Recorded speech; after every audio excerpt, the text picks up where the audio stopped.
Hello friends. Trump ने tariff लगा के वर्ल्ड ट्रेड में एकदम भूकंप ला दिया है। सुबह से मुझे कई लोगों के फोन आए।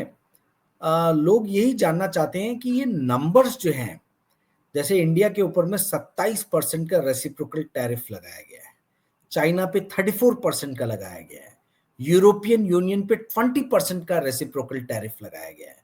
तो ये नंबर्स कहाँ से आए?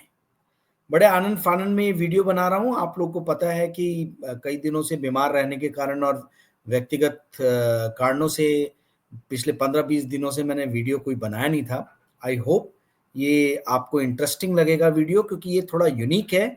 इसमें मैथमेटिकल आपको एक्सप्रेशन, ये जो रैशनल है कि कहाँ से ये नंबर्स आए रेसिप्रोकल टैरिफ के, ये मैं समझाने का प्रयास करूंगा, जो मुझे उम्मीद है कि आपको कहीं और जानने के लिए ये नहीं मिला होगा अभी तक। दोस्तों, सीधा टॉपिक पे जाने के पहले एक दो इंटरेस्टिंग चीजें जो मैंने पिछले 24 घंटे में ऑब्जर्व की है वो बताना चाहूंगा। आपको मालूम है मैं इंग्लिश जर्नलिज्म में हूँ, अंग्रेजी भाषा से मुझे बहुत प्यार है। तो अंग्रेजी के कुछ वर्ड्स जो हैं, जो मैं भी पहले नहीं जानता था और मुझे जानने को मिले, वो एक दो वर्ड्स मैं आपके साथ शेयर करना चाहूंगा। जैसे एक वर्ड है कैकिस्टोक्रेसी, KAKISTOCRACY। कैकिस्टोक्रेसी पिछले 24 घंटे में बहुत ज्यादा यूज किया जाने वाला वर्ड है सोशल मीडिया पे। इस वर्ड का, इस शब्द का अर्थ ये होता है कि जितने वर्स्ट, जितने बुरे लोग हैं उनके द्वारा गवर्नमेंट चलाना। ठीक है, एक ऐसी सत्ता या एक ऐसा शासन प्रणाली जहां पे जितने खराब लोग हैं वही सरकार चला रहे हैं। तो ये कैकिस्टोक्रेसी वर्ड जो है, ये ट्रंप की उलाहना करते हुए इस वर्ड का बहुत प्रयोग किया जा रहा है। दूसरा एक जो वर्ड सोशल मीडिया में बहुत प्रचलन में नजर आया है, वो है कॉलरोफोबिया। COULROPHOBIA। कॉलरोफोबिया का अर्थ होता है जोकर, क्लाउन, इनसे एक डर, एक्सेसिव डर। यानी आप जोकरों से डरें, उस फोबिया को बोलते हैं कॉलरोफोबिया। तो ट्रंप को भी जोकर बना के जो है, और इस तरीके की बातें बहुत सोशल मीडिया पे चल रही हैं। परंतु ट्रंप हमारे लिए बुरे हो सकते हैं, चाइना के लिए बुरे हो सकते हैं, दूसरे मुल्कों के लिए, राष्ट्रों के लिए बुरे हो सकते हैं। परंतु वो जो अमेरिका के लिए कर रहे हैं वो मेरी नजर में सही है। सही इसलिए है क्योंकि एक बात को आप समझिए कि कोई भी राष्ट्र जो है वो उपभोग करके ग्रेट नहीं बनता है। कोई भी राष्ट्र उपभोग करके ग्रेट नहीं बनता है, वो उत्पादन करके ग्रेट बनता है। कंजम्पशन से आप महान नहीं बन सकते हो, महान राष्ट्र का निर्माण नहीं कर सकते हो, उत्पादन से कर सकते हो।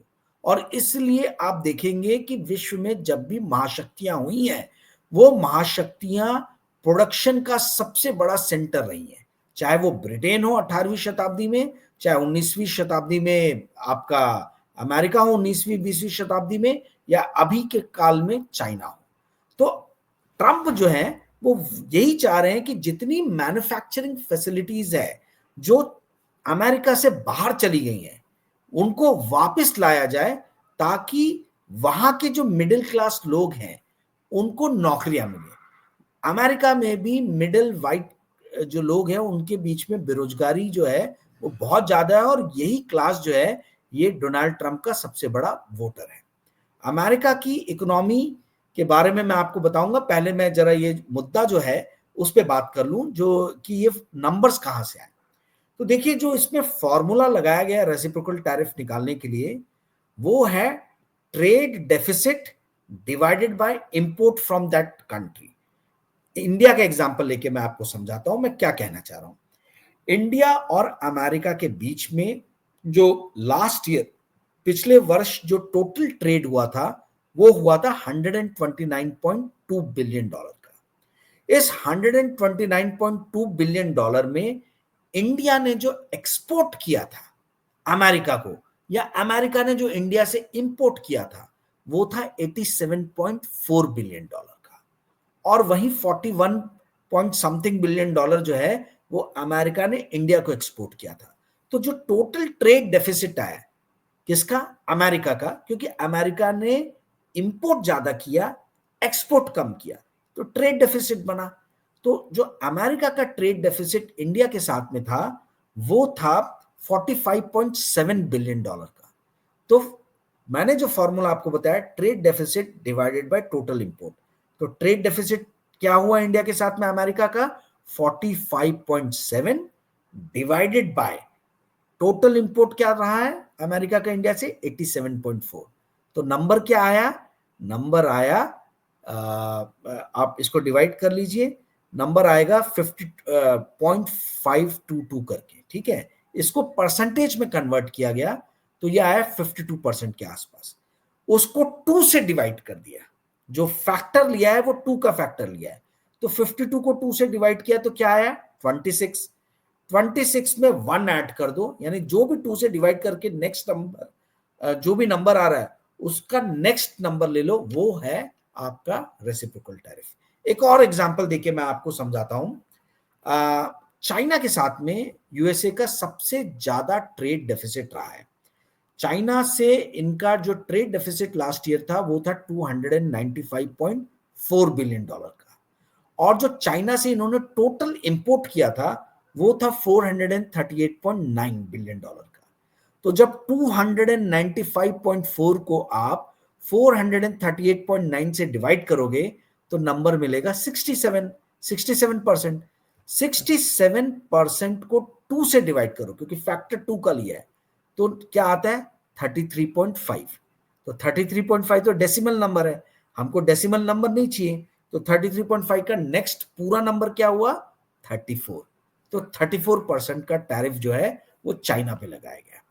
फिर तीसरा एग्जांपल मैं आपको देता हूं यूरोपियन यूनियन का, जो सेकंड जिसके साथ में सबसे ज्यादा ट्रेड डेफिसिट जो है वो अमेरिका का रहा है। यूरोप से इन्होंने जो टोटल इंपोर्ट किया था वो किया था 605.8 बिलियन डॉलर का, और जो ट्रेड डेफिसिट था वो था 235.6 बिलियन डॉलर का। तो आप डिवाइड करो तो आपको फिगर मिलेगा 39% का। 39 को फिर 2 के फैक्टर से 2 से डिवाइड करो तो आएगा 19.5।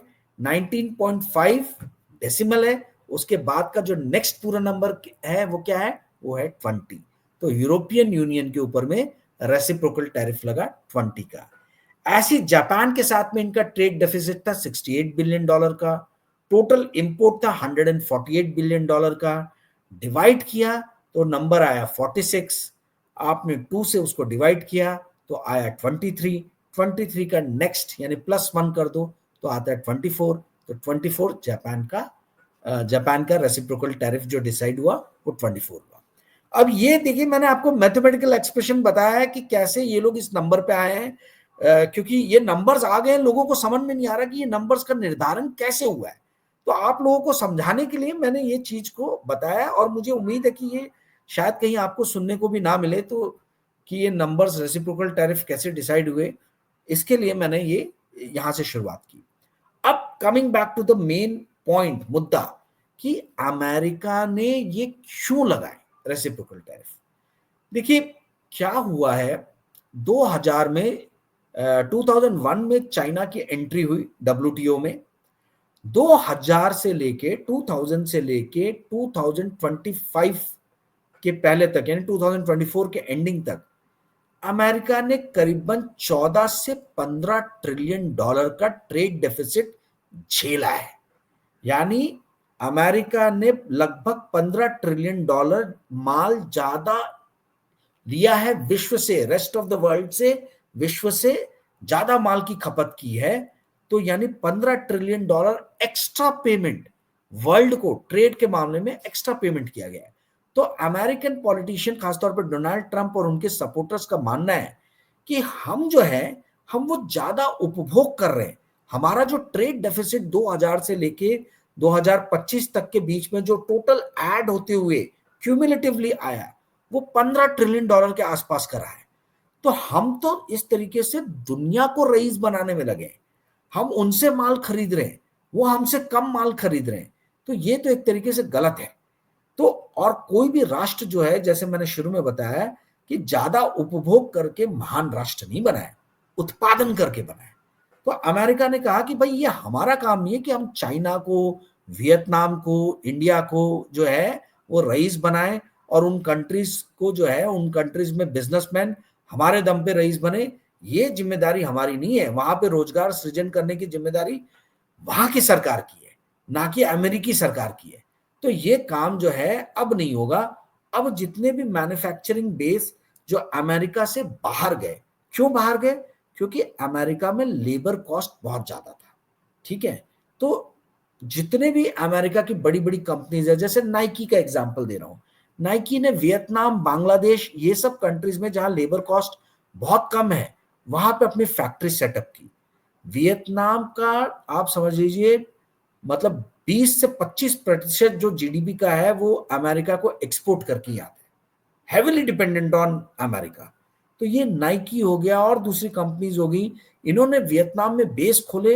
ये अमेरिकन ही कंपनीज थी, इन्होंने अमेरिका में फैक्ट्रीज नहीं लगाई क्योंकि वहां पे इनका लेबर कॉस्ट ज्यादा आता है। इन्होंने वियतनाम में खोला, इन्होंने बांग्लादेश में खोला, इन्होंने इंडिया में खोला। डोनाल्ड ट्रंप के जो सपोर्टर्स हैं वो वाइट मेल हैं, अनएजुकेटेड मेल हैं, मिडिल क्लास या लोअर मिडिल क्लास के लोग हैं, और इस तबके में बेरोजगारी के कारण बहुत ज्यादा आक्रोश है। तो डोनाल्ड ट्रंप चाहते हैं कि भाई किसी भी तरीके से ये जो रोजगार बाहर गए उनको वापस किसी भी तरीके से लेके आया जाए। और उन्होंने देखा कि भाई उन्होंने अपने देश के जो फैक्ट्रीज ओनर्स है उनसे बात करके देखा कि आप लेके आइए, वो मानने को तैयार नहीं थे। तो उन्होंने एक दंडात्मक कार्रवाई शुरू की कि भैया क्यों ना टैरिफ लगाया जाए। अब ये सही है गलत है ये एक अलग विचार का एक अलग बहस का मुद्दा हो सकता है, परंतु जो इसके पीछे की सोच है डोनाल्ड ट्रंप की कि मैन्युफैक्चरिंग बेस वापस से अमेरिका में आए, अमेरिका में रोजगार सृजन हो और अमेरिका जो है वापस से विश्व की सबसे बड़ी शक्ति के रूप में उभरे। देखिए उनको संशय है कि अमेरिका को धीरे धीरे चाइना रिप्लेस कर रहा है, उनका ये मानना है। एक ये बहुत अच्छी किताब है, मैं आपको दिखाना भी चाहूंगा, जरूर पढ़ें इसको। ये किताब है रॉबर्ट लाइटहाइजर, जो यूनाइटेड स्टेट ट्रेड रिप्रेजेंटेटिव थे डोनाल्ड ट्रंप का, जो पहला जो पहला 2016 से 20 के बीच में प्रेसिडेंट का जो टेन्योर रहा था। नो ट्रेड इज फ्री, इन्होंने एक किताब लिखी है, उसमें उन्होंने बताया है कि भाई जब कोल्ड वॉर हुआ था, सेकेंड वर्ल्ड वॉर के बाद में जो कोल्ड वॉर हुआ जिसमें अमेरिका की धुरी में राष्ट्र थे और दूसरी धुरी जो थी वो थी वॉर्सो नेशन की, यानी कि रशिया की धुरी, और यहाँ पे नाटो थे। तो बोला कभी भी इनके बीच में आपसी व्यापार ज्यादा नहीं हुआ। यदि अमेरिका से उसी रफ्तार से धन रशिया जाता जिस रफ्तार से चाइना जा रहा है, तो शायद कोल्ड वॉर जो है अमेरिका कभी नहीं जीतता। कोल्ड वॉर हो सकता है रशिया जीत जाता और रशिया का विघटन ना होकर अमेरिका के टुकड़े टुकड़े हो जाते, इसकी संभावना हो सकती थी। परंतु उन्होंने कहा कि चूंकि बहुत ज्यादा व्यापार नहीं था, हमारे पैसे हमारे तक ही रहे, हम ही आपस में मतलब इन्हीं के बीच में जो वेस्टर्न यूरोपियन नेशंस और अमेरिका और इंग्लिश स्पीकिंग कंट्रीज जो हैं इनके बीच में ही मेनली व्यापार हुआ। तो इससे जो दुश्मन राष्ट्र जो थे अमेरिका के, जो वो मानते थे रशिया और वॉर्सो संधि के जो दूसरे राष्ट्र, उनकी आर्थिक प्रगति नहीं हो पाई, इसलिए वो पिछड़ गए और इसलिए उनका विघटन हुआ। चाइना के साथ में अमेरिका का ये मानना है कि भाई हम चाइना को खड़ा कर रहे हैं, हम चाइना को सशक्त कर रहे हैं, हम चाइना को मजबूत कर रहे हैं। तो हम चाइना को क्यों सशक्त करें, क्यों मजबूत करें? यदि हम चाइना को मजबूत करेंगे तो कल चाइना हमारे ऊपर चढ़ेगा। तो उसके लिए भी चाइना को अपना कॉम्पिटिटिव मानते हुए इन्होंने चाइना को अकेले अलग नहीं किया, क्योंकि इनका मानना है कि चाइनीज बड़े इंटेलिजेंट है, क्योंकि बड़े कुटिल है, इंटेलिजेंट नहीं कुटिल है। वो अगर हम चाइना के ऊपर में लगाएंगे टैरिफ तो वो करें, वो वियतनाम में अपनी फैक्ट्री खोल लेंगे चाइनीज लोग, वो मैक्सिको में खोल लेंगे, वो ब्राजील में खोल लेंगे और वहां से माल सप्लाई करेंगे। तो ओरिजिन जो है वो दिखेगा कि वियतनाम है, ब्राजील है, मैक्सिको है। तो फिर भैया नौकरियां तो वापस आएगी नहीं, तो ढाक के तीन पात वहीं के वहीं बात रहेगी। तो बोला हम किसी भी तरीके का लूपहोल ही नहीं छोड़ेंगे, हमको चाइना को अगर कॉर्नर करना है तो हम पूरे पूरे विश्व पे लगाएंगे। तो अमेरिका ना केवल चाइना से घबराया या भारत से घबराया या रशिया से घबराया, इसने ये किया कि भाई इनके बीच में जो भी चौकड़ी बन रही है उसी को हम पूर्ण विराम लगाएं, क्योंकि ये चौकड़ी जो बन रही है ये हमारे दम पे बन रही है। हमारे कंज्यूमर्स को माल बेच-बेच के जो है ये देश रईस हो रहे हैं और ये हमको आंखें दिखा रहे हैं। ये बोल रहे हैं कि डॉलर के मुकाबले हम ब्रिक नेशन अपनी करेंसी लॉन्च करेंगे और अलग-अलग नीतियों पे रशिया यूक्रेन वॉर में ये यूक्रेन का साथ ना देके रशिया का साथ दे रहे हैं। तो हम इनको जो है अपने तरीके से दंड देंगे और उसी के प्रयास में इन्होंने जो है ये सारे काम शुरू किए। मैं आगे आने वाले दिनों में भी इस विषय पे कई एपिसोड्स बनाऊंगा। छोटा ही रखता हूं आज का एपिसोड। अगर आपको आज का एपिसोड अच्छा लगा तो आप कृपया करके इस एपिसोड को शेयर कीजिए, लाइक कीजिए, कमेंट कीजिए और इस चैनल को सब्सक्राइब करने के लिए अपने मित्रों को बताइए। स्टार्टिंग है इस चैनल का। मुझे उम्मीद है कि आप सभी का मुझे सहयोग मिलेगा, सहभाग मिलेगा। आप मेरे चैनल को आप ज्वाइन भी कर सकते हैं। 3000 घंटे का व्यूअरशिप टाइम हो गया है।